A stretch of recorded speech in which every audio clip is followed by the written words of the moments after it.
when a customer says no, they're not interested, should we just give up and leave it and move on to the next potential customer? Yes and no. Obviously, they have their reason for not purchasing your services or your products from you, and do ask the reason behind. It might not be the right time, it might not be financially possible for them at the moment. So you need to understand what their blocks are, or it simply might not resonate with them. They might simply not believe that the product or the service that you have to offer resonates with them, is for them. But number one, knowing why. Number two is, it's not because they say no now that they will not say yes later. This means their circumstances might change. It means that their financial circumstances, their environment might change.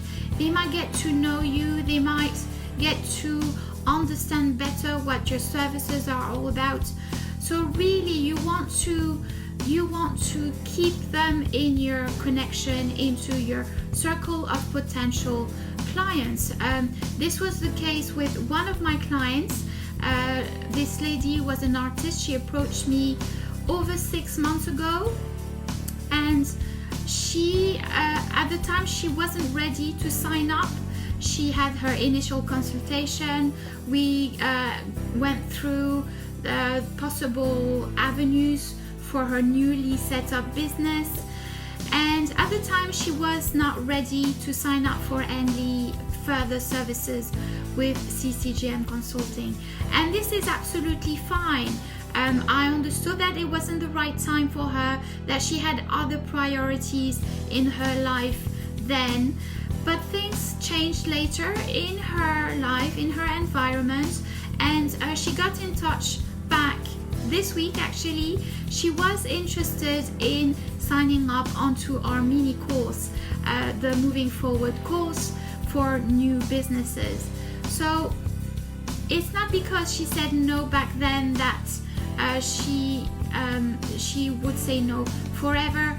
Her circumstances changed, and therefore she stayed into my connections and was following my work, what was happening, and came back herself got back in touch and requested to follow up where we left everything.